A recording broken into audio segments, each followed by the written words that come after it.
All right, so my back's to the front door. As I turn to the left, there's a cased opening here. They're using it as a playroom, but it could make a nice office area. Lots of windows. Okay.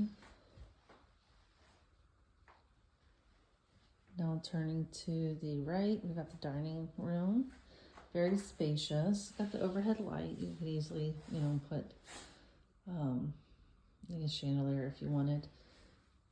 Okay, again, windows. Now this is hardwood floors in here.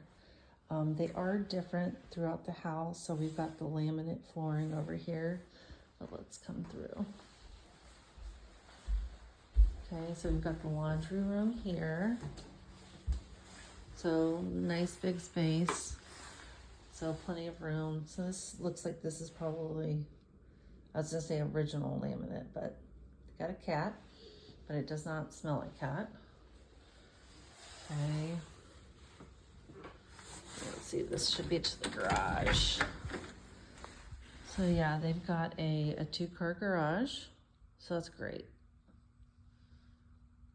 All right.